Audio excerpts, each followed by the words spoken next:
Bloomberg Audio Studios. Podcasts, radio, news. This is the Bloomberg Daybreak Europe podcast, available every morning on Apple, Spotify, or wherever you listen. It's Thursday, the 29th of May in London. I'm Caroline Hepker. Coming up today, Trump's tariffs blocked. A US trade court rules that most of the US president's sweeping global levies are illegal. Markets gain as traders digest the latest twist in the trade story, as well as upbeat Nvidia earnings. Plus, the UK government says that it is prepared to use legislation to force pension funds to invest in private markets and the domestic economy. Let's start with a roundup of our top stories. A US trade court has blocked most of President Donald Trump's global tariffs. A panel of 3 judges at the US Court of International Trade in Manhattan issued a unanimous ruling that they were illegally imposed under an emergency law. The judges rejected the government's argument that President Trump had authority to unilaterally issue tariffs under a law intended to address financial transactions during national emergencies. The court has ordered the tariffs to be stopped within 10 calendar days. We got reaction from the former IMF chief economist Olivier Blanchard. I'm not a legal scholar, but it was clear that the so-called reciprocity tariffs, which was 10% across the board, doesn't have a national security justification, which is what he has used to actually put tariffs. So I think this one is probably in trouble.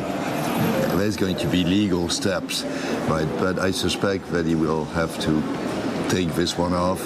He'll replace it by something. He will basically, I think, try to get tariffs against particular countries. We'll see how it goes. It's just one more level of uncertainty. Olivier Blanchard, now of the Peterson Institute, speaking there to Bloomberg, as President Trump's Justice Department said that it will appeal the ruling. A White House spokesperson added that it is not for unelected judges to decide how to properly address a national emergency. The order covers President Trump's global 10% flat tariff, increased rates on China and other countries, as well as fentanyl-related levies on China, Canada and Mexico. Other tariffs imposed under different powers by President Trump, including on steel, aluminium and vehicles, remain in place. Now, the court's ruling has led to a surge in stock markets. The S&P 500 and Nasdaq futures gaining 1.6% and 2% respectively, while shares in Asia are rising 0.6% on the news. Meanwhile, the dollar strengthened on the decision, but it remains significantly down from its February high. Timothy Moe is Chief Asia-Pacific Equity Strategist at Goldman Sachs. He's urging caution on the possible upside for markets. With the S&P and other global markets having rallied well over 20% from the lows in early April 7th for the S&P, April 9th for the MSCI Asia-Pacific ex-Japan Index, a lot of optimism has already been priced in. So I think we have to say this is a fundamentally constructive development from the standpoint of lowering tariff risk, but not all the risk is off the table, and markets have well priced that. Timothy Moe adds that while this might be considered a body blow, it's not the final rendering. Now, the comments come after President Trump's century-high tariffs and his plan to cut taxes in the US, which has spooked investors who caught on to a Sell America trade amid concerns that the trade war would hurt global growth. Now, in other news this morning, billionaire Elon Musk has announced that he's stepping down from President Trump's administration. The Tesla CEO shared on X yesterday that his time as a formal advisor in the White House is over. By law, Musk's status as a temporary government worker was set to expire as soon as tomorrow, the exact date determined by the number of days worked. This does raise questions about the Department of Government efficiency effort that he spearheaded, which fell short of its own high expectations for cost savings. His departure comes shortly after Musk criticised the president's flagship tax bill in a recent interview, and after he told Tesla investors in April that he would devote more time to the firm. In earnings news, Nvidia CEO Jensen Huang says that Chinese AI rivals are taking on US firms as their technology develops. Speaking to Bloomberg, he warned that companies like Huawei and others are filling the void left by the American departure from the Chinese market. Without American technology, the availability of Chinese technology will fill the market. And so whatever we offer has to at least be competitive and has to add value to the market. That was Nvidia's Jensen Huang speaking there to Bloomberg. He went on to highlight the shrinking gap between US products and their Chinese alternatives, pointing to similarities between Huawei's latest AI chip and Nvidia's own H20 product. US restrictions on exports to China have effectively locked Nvidia out of the country. This is the largest market for chips in the world, causing expected losses of $8 billion in sales for Nvidia this quarter alone. Fed officials backed a patient stance on interest rates, blaming the rising risk from tariffs to both inflation and unemployment in the US. The minutes from the central bank's May meeting pointed to an increase in economic uncertainty since April. Federal Reserve reporter Amara Omakwai says that the document underlines the wait-and-see approach from many policymakers. And the minutes underscore once again just how much tariffs are complicating the economic outlook and how focused Fed officials are on ensuring that tariffs do not lead to persistent inflation or inflation expectations becoming unchecked. Fed reporter Amara Omakwai speaking there. Even with the latest tariff reprieve, duties on imports do remain historically elevated, and many businesses have put hiring and investment decisions on hold in the US. So that's on those Fed minutes, as I say. Here in the UK, though, very interesting story. So the government says that it is planning to require pension funds to invest in private markets and the domestic economy. It's a move that's widely opposed by the City of London's investment managers. Bloomberg's James Woolcock has more now. 2 weeks ago, Chancellor Rachel Reeves gathered with Britain's major pension funds to agree to put 5% of their assets into UK private markets. Bloomberg asked her at the time if she would ever force them into it. We don't need to mandate them if people are willing to sign a voluntary accord. And today we've shown that that is possible, with 17 businesses representing 90% of active savers signing up voluntarily to this. Now, the Chancellor plans to legislate to give herself the power to set legally binding targets anyway, just in case. Some of the CEOs who signed up to the pact are worried. They fear acting in the best interests of their savers will clash with investing in the government's priorities. In London, James Woolcock, Bloomberg Radio. So those are a few of our top stories for you this morning.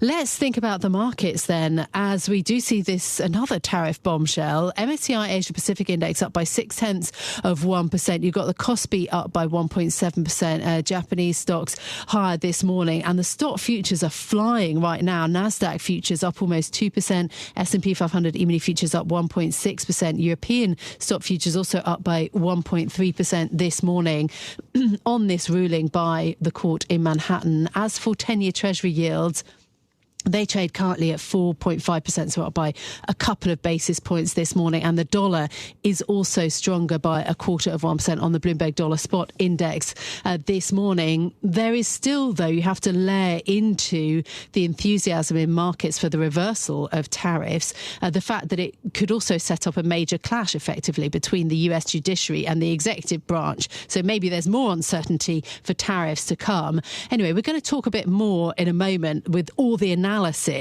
about that US trade court decision blocking President Trump's global tariffs, and we'll also get you the market reaction to it. Hugely important story. But before we get to that, there's something else that has caught my eye this morning. Traders do always love a pithy term for a big idea, don't they? TINA, there's no alternative. FOMO, fear of missing out. And now TACO, Trump always chickens out. Have you heard this phrase? It has been adopted by traders. Investors basically seizing on market declines right after the president makes tariff threats because they expect him ultimately to relent. For example, when he did that last week with Europe and the threat of 50% tariffs, then he delayed it. Well, he was asked about this very issue. A reporter asked President Trump about this, and he sounded pretty annoyed about this idea. And he went on to explain why he was doing this and the idea about negotiation. Have a listen to what he said. It's called negotiation. You set a number. And if you go down, if I set a number at a ridiculous high number and I go down a little bit, they want me to hold that number, 145% tariff. Even I said, man, that really got up. You know how it got? Because of fentanyl and many other things, and you added it up. I said, where are we now? We're at 145%. I said, whoa, that's high. President Trump there. Well, he bristled really at the idea that traders sort of see his draconian trade threats as bluster by any big sell-off related to Trump tariff threats. But of course, that was before the tariffs were blocked by a panel of 3 judges in the United States. So one story that really caught my eye today. But speaking of that court decision, let's get more details on it, because those judges blocking most of President Trump's global tariffs, deeming them illegal, something that the Trump administration is appealing. So what does the ruling mean? Joining us now, our Hong Kong news desk editor, Jill Desis. Good morning, Jill. Which tariffs is the court blocking and which remain? Can you sort through them?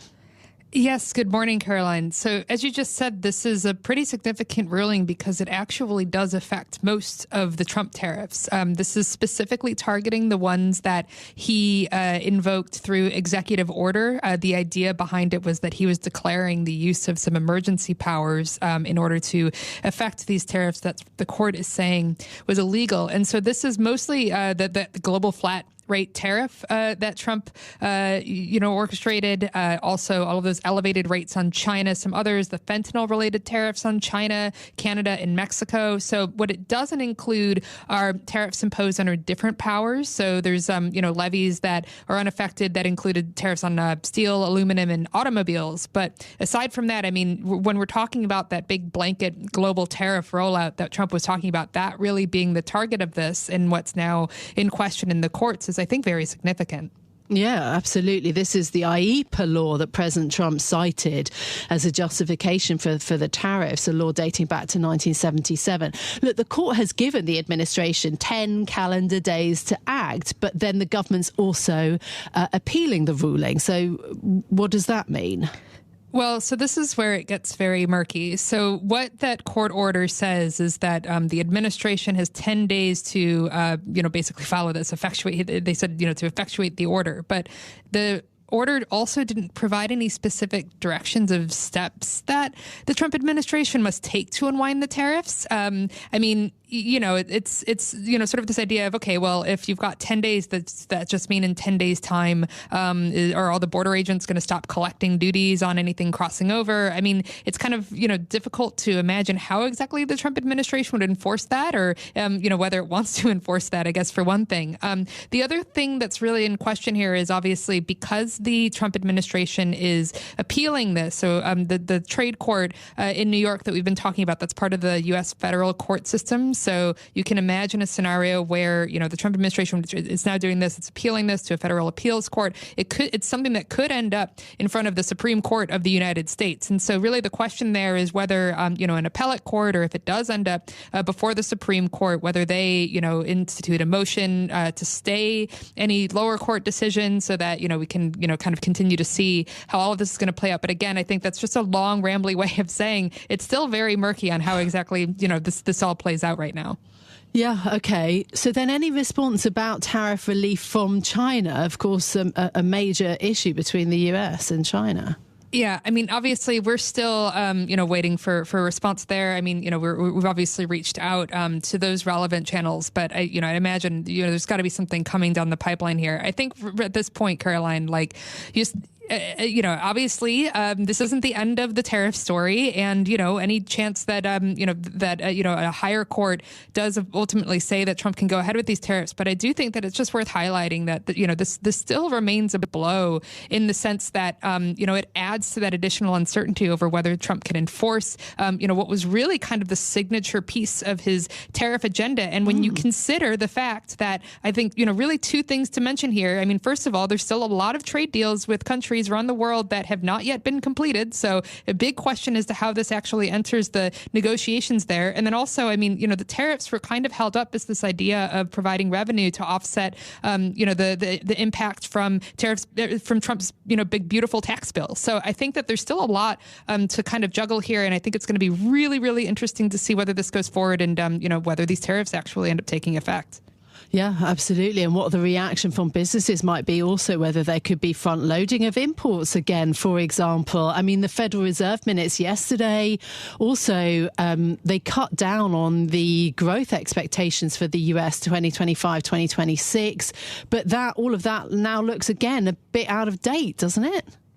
Yeah, I mean, it reminds me of back when, originally you were seeing some of these tariffs go into effect, or you had, Trump announcing, just higher tariffs or lower tariffs, or changing his mind on different things. And, how many different, really storied investment banks were just revising their global growth forecasts, left, right, and center. I mean, it does, I think, just add to this, continued story of a lot of uncertainty, as you mentioned, particularly for a lot of those exporters that have to worry about whether they should continue front loading things or whether they should change some of their strategies. And I think, just really, really adds to that overall volatility picture. It certainly does, yeah, indeed. And the Fed minutes also showed that policymakers were boosting their inflation expectations too. But as you say, policymakers pointed to uncertainty. You're pointing to uncertainty. Jill, thank you so much for being with me this morning. Our Hong Kong news desk editor, Jill Desis. Well, investors, of course, are scrambling to understand the consequences of the court ruling. Stock futures are celebrating. The dollar's caught a bid. But does it mean more uncertainty in markets in the days ahead? Our markets live strategist Mary Nicola joins me now. Mary, good morning. How are markets reacting? How do you see what's going on with investors? Oh, as you pointed out, they're celebrating this. It's just been such a good day for stocks. It's been a good day for risk sentiment, with equity futures rising. You've seen across the board green, even in Asia. So it has been a really strong day in terms of essentially the Trump administration has been dealt a big blow on tariffs, and the market is realizing that this is great news, especially for growth, not only for growth in the U.S., but growth globally. So there could be an unwind of just what expectations are for growth, and that's what's really fueling sentiment. Yeah. Does it change things, though, structurally when it comes to the US dollar, which has been on this big leg lower? This morning we're up a little bit. Does it change the structural setup? So I don't think so, because I think there's still a lot of uncertainty out there in terms of how this all plays out. Of course, now we're in an environment where the Trump administration is going to appeal with the courts. Then we're going to see what if it gets to the Supreme Court. So it's going to be a long, drawn-out battle, and how it ends will be difficult to gauge as of now. So and then, of course, you have an added concern over, does the Trump administration even abide by the rules of the court and the court order, as we've seen in some cases recently where they haven't? So and that would really bring up concerns about the U.S.'s rule of law, and just bring back that Sell America concern, the Sell America trade, and concern over policies and how they are unfolding in the U.S. Yeah, so that's what's happening in the US. But of course, closer to where you are, the response in China and Asia, what would you pick out? Yeah, I think what has been the clearest thing, because especially in Asia, we've had both the combination of Nvidia results and then, of course, this tariff reprieve. But I think what's interesting is just how currencies have reacted, because obviously dollar downside was the big trade. And then, of course, we had comments from the Bank of Korea governor who said that FX was discussed. So there is still a lot of appreciation pressure on these currencies, especially to fix the imbalances that they have with the U.S. And that, yes, sure, today we're seeing the dollar as a rising star, but it still doesn't take away the appreciation pressures on the currencies in the region, and that's not going to go away. This is Bloomberg Daybreak Europe, your morning brief on the stories making news from London to Wall Street and beyond. Look for us on your podcast feed every morning on Apple, Spotify and anywhere else you get your podcasts. You can also listen live each morning on London DAB Radio, the Bloomberg Business app and Bloomberg.com. Our flagship New York station is also available on your Amazon Alexa devices. Just say, Alexa, play Bloomberg 1130. I'm Caroline Hepker. And I'm Stephen Carroll. Join us again tomorrow morning for all the news you need to start your day, right here on Bloomberg Daybreak Europe.